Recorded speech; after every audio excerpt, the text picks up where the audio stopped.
बिस्मिल्लाहिर्रहमानिर्रहीम। अस्सलामुअलैकुम दोस्तों, मेरा नाम आसिफ खान और आप देख रहे हैं इंडियन मुस्लिम। कयामत नज़दीक आ गई और चांद फट गया। काफिरों को जब निशानी दिखाई जाती है तो कह देते हैं कि ये तो जादू है जो हमेशा से चलता आ रहा है। दोस्तों, ये वो आयत है जिसमें अल्लाह ताला चांद के दो टुकड़े होने की बात कहता है। तो क्या सच में मोहम्मद सल्लल्लाहु अलैहि वसल्लम ने चांद के दो टुकड़े किए थे? क्या सबूत है इसका? किसने देखा? देखिए, हम मुसलमानों का ये ईमान है कि हम बिना शक और शुबह के ये मानते हैं कि मोहम्मद सल्लल्लाहु अलैहि वसल्लम ने अल्लाह के हुक्म से चांद के दो टुकड़े किए थे। मगर एथियस्ट का क्या, नॉन मुस्लिम्स का क्या, वो तो नहीं मानते। आज इस वीडियो को देखने के बाद इंशाअल्लाह मान जाएंगे। बस शर्त ये है कि वीडियो आखिर तक देखनी पड़ेगी। सबसे पहले ये पता लगाना होगा कि आखिर हमारा चांद कब और कैसे वजूद में आया था। एज ए मुस्लिम हमारा मानना है कि चांद अल्लाह के हुक्म से बना। कब बना, कैसे बना, वी डोंट नो। हाँ, मॉडर्न साइंस क्या कहती है इस पर बात कर लेते हैं। मून फॉर्मेशन पर साइंस 4 तरह की थ्योरीज पेश करती है। First, capture theory. इस थ्योरी के हिसाब से चांद एक उल्का पिंड था जो समय के साथ चांद में तब्दील हो गया। Second, the accretion hypothesis. इसके हिसाब से जब हमारी पृथ्वी बनी तभी कहीं से हमारा चांद भी बन गया। Third, the fission theory. इस थ्योरी के हिसाब से एक बार पृथ्वी इतनी तेज घूम रही थी कि उसका एक टुकड़ा टूटा और वो चांद बन गया। And the last, fourth, the giant impact theory. इस थ्योरी के आधार पर साइंटिस्ट मानते हैं कि आज से तकरीबन 5 अरब साल पहले एक मीटियोराइट पृथ्वी से टकराया था, जिसके बाद हमारे चांद का निर्माण हुआ। दोस्तों, ये चारों थ्योरीज मेरी नहीं बल्कि दुनिया के बड़े बड़े वैज्ञानिकों की दी हुई है। मून फॉर्मेशन की इतनी लंबी बात बताने का मेरा मोटिव ये था कि आज मॉडर्न साइंस के पास इस बात के 100% पुख्ता सबूत तक नहीं है कि आखिर हमारा चांद बना कैसे। खुद साइंटिस्ट इस बात पर एकमत नहीं है, मगर फिर भी देखिए, इन थ्योरीज को सच मानकर दुनिया भर में स्कूल्स, कॉलेज, यूनिवर्सिटीज वगैरह में पढ़ाया जा रहा है। इन्हें पढ़कर लोग साइंटिस्ट बन रहे हैं। जिस चीज का साइंस के पास एक्चुअल एविडेंस तक नहीं है उसे दुनिया सच मान रही है। और अगर यही बात कोई धर्म कह दे तो सो कॉल्ड इंटेलेक्चुअल लोग इसे बिना जाने, बिना रिसर्च किए अंधविश्वास या काल्पनिक कहानी बता देंगे। चांद की इन पिक्चर्स को गौर से देखिए। ये नासा द्वारा ऑफिशियली रिलीज की गई पिक्चर्स हैं। ये चांद के आगे की और पीछे की तस्वीरें हैं। ये वाला भाग हमेशा पृथ्वी की तरफ रहता है, जबकि ये वाला भाग हमेशा पृथ्वी से छुपा रहता है, जिसे हम कभी नहीं देख पाते। आखिर चांद के ये दो अलग अलग फेस कैसे बने? नासा ने इस पर कहा है कि हो सकता है कि कभी दो चांद आपस में टकराए हों, जिससे ऐसा चांद बना हो। अगर नासा की इस थ्योरी को माने तो हो सकता है कि नबी सल्लल्लाहु अलैहि वसल्लम ने जिस चांद के दो टुकड़े किए थे वो जब वापस जुड़ा तो ये 2 फेसेस वाला चांद वजूद में आ गया। ये पहला सबूत।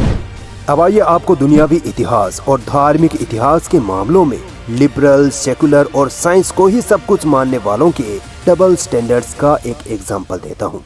आपने दुनिया के 7 एंशिएंट वंडर्स के बारे में जरूर सुना होगा, जैसे hanging garden of Babylon, temple of Artemis, statue of Zeus, lighthouse of Alexandria, colossus of roads.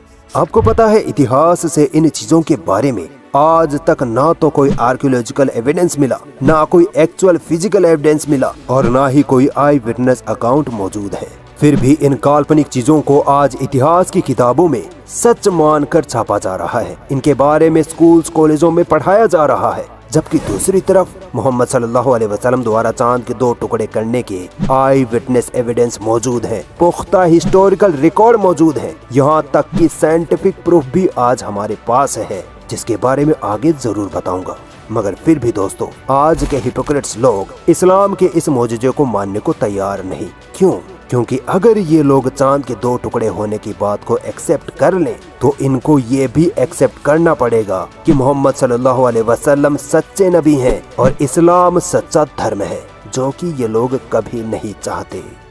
चलिए आइए अब देखते हैं कि मोहम्मद सल्लल्लाहु अलैहि वसल्लम ने चांद के 2 टुकड़े कब और कैसे किए थे। क्या था वो पूरा वाकया? किस किस ने अपनी आंखों से देखा था ये मंजर? सही बुखारी की 3629 नंबर हदीस में अब्दुल्लाह इब्ने मसूद रज़ियल्लाहु ताला अन्हु से रिवायत है कि एक बार नबी सल्लल्लाहु अलैहि वसल्लम और उनके साथी मुसलमान और मुशरिकीन मक्का, जिसमें नबी सल्लल्लाहु अलैहि वसल्लम का सबसे कट्टर दुश्मन अबू जहल भी शामिल था, मक्का के एक इलाके मीना में इकट्ठा थे। नबी सल्लल्लाहु अलैहि वसल्लम और काफिरों के बीच बहस चल रही थी। तभी काफिरों ने कहा कि ए मोहम्मद, अगर तुम इस चांद के 2 टुकड़े कर दो तो हम तुम पर ईमान ले आएंगे और मुसलमान बन जाएंगे। इतना सुनते ही नबी सल्लल्लाहु अलैहि वसल्लम ने अल्लाह से दुआ की और जैसे ही अपनी उंगली का इशारा चांद की तरफ किया, चांद फटकर 2 टुकड़े हो गया और फिर कुछ ही वक्त बाद फिर से जुड़कर एक हो गया। अब दोस्तों, अपने दिमाग को खुला रखना, क्योंकि इस वाक़ये के ताल्लुक से मैं आपके सामने ऐसे लॉजिकल एविडेंस रखूंगा जिससे ये प्रूव हो जाएगा कि मोहम्मद सल्लल्लाहु अलैहि वसल्लम ने सच में चांद के 2 टुकड़े किए थे। दोस्तों, ऑथेंटिक हदीसों से ये सबूत मिलते हैं कि चांद के 2 टुकड़े होने के इस वाक़ये को कई लोगों ने अपनी आंखों से देखा था। यहाँ तक कि मोहम्मद सल्लल्लाहु अलैहि वसल्लम के दुश्मन काफिरों ने भी। इन आई विटनेस लोगों के बयान आज भी पुख्ता तौर पर इस्लामिक इतिहास की किताबों में मौजूद हैं। आप सऊदी अरब का पूरा इतिहास उठाकर देख लीजिए, आपको कहीं नहीं मिलेगा कि उस वक्त के काफिरों ने ये कहा हो कि मोहम्मद सल्लल्लाहु अलैहि वसल्लम ने चांद के 2 टुकड़े नहीं किए, बल्कि वो खुद इस मोजिजे के आई विटनेस बने थे। मगर चूंकि उनको मोहम्मद सल्लल्लाहु अलैहि वसल्लम को नबी नहीं मानना था, इसीलिए उन काफिरों ने कहा कि ये तो जादू है, मोहम्मद ने हमारी आंखों पर जादू कर दिया। इससे ये पता चलता है कि काफिरों ने ये मान लिया था कि हाँ, चांद के 2 टुकड़े हुए हैं। अगर चांद के 2 टुकड़े नहीं हुए होते तो वही काफिर पूरे मक्का शहर में मोहम्मद सल्लल्लाहु अलैहि वसल्लम का मजाक उड़ाते फिरते कि हमने मोहम्मद को चांद के 2 टुकड़े करने का चैलेंज दिया था और मोहम्मद ये नहीं कर पाए। खैर, ये वाक़या होने के तुरंत बाद किसी काफिर ने कहा कि मोहम्मद के इस जादू का असर सिर्फ हम पर हो सकता है, मक्का के दूसरे इलाकों और बाकी शहरों के लोगों पर नहीं। इसीलिए उन काफिरों ने डिसाइड किया कि मक्का से बाहर के लोग जो मक्का की तरफ आएंगे उनसे पूछेंगे कि क्या उन्होंने चांद के 2 टुकड़े होते हुए देखा था। फिर ऐसा ही किया जाता है। मक्का के दूसरे इलाकों और दूसरे शहरों से आने वाले हर एक शख्स ने ये कन्फर्म किया कि हाँ, हमने चांद के 2 टुकड़े होते हुए अपनी आंखों से देखा था। साबित होता है कि चांद के 2 टुकड़े होने के वाक़ये के आई विटनेस यानी चश्मदीद गवाहों के बयान आज भी हमारे पास मौजूद हैं।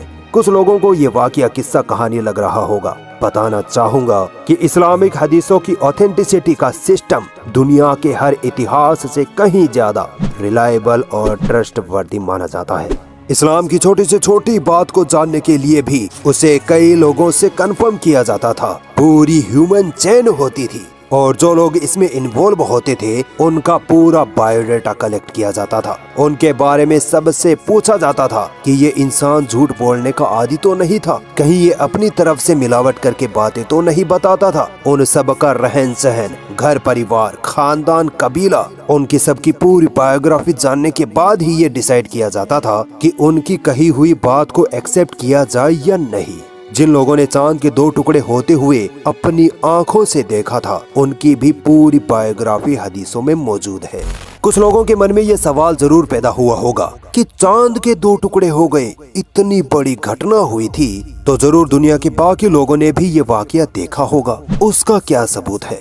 इस सवाल का जवाब तो तभी मिल गया था जब अबू जहल और बाकी काफिरों ने मक्का के बाहर से आने वाले लोगों से चांद के 2 टुकड़े होने की बात कंफर्म की थी। फिर भी देखिए, ये जरूरी नहीं कि जिस वक्त हम चांद को देख रहे होते हैं पूरी दुनिया को भी उसी वक्त चांद दिखाई दे।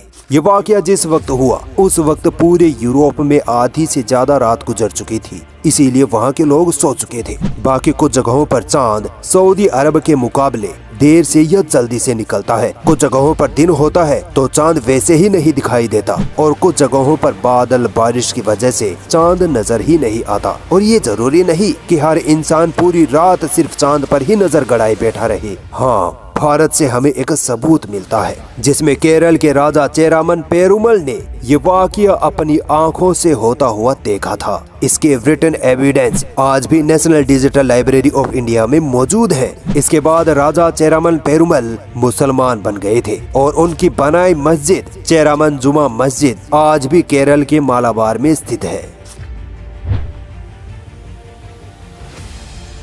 इस फोटो को गौर से देखिए।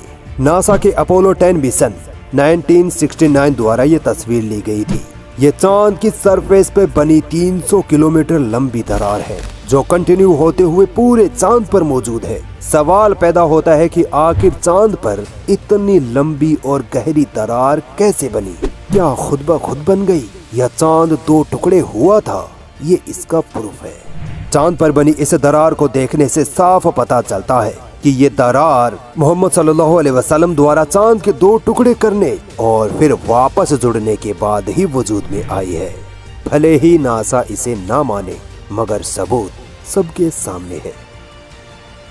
जो लोग अब भी इस वाक़ये को झूठा मान रहे हैं उनसे एक बात कहना चाहूंगा कि जो बात तुम्हें समझ नहीं आए, जिसका तुम्हारे मन मुताबिक तुम्हें प्रूफ ना मिले, तो जरूरी नहीं कि वो बात झूठी और काल्पनिक हो, बल्कि हकीकत ये है कि तुम्हारी अक्ल अभी इसे समझने में कमजोर है। तुम्हारी टेक्नोलॉजी अभी लिमिटेड है।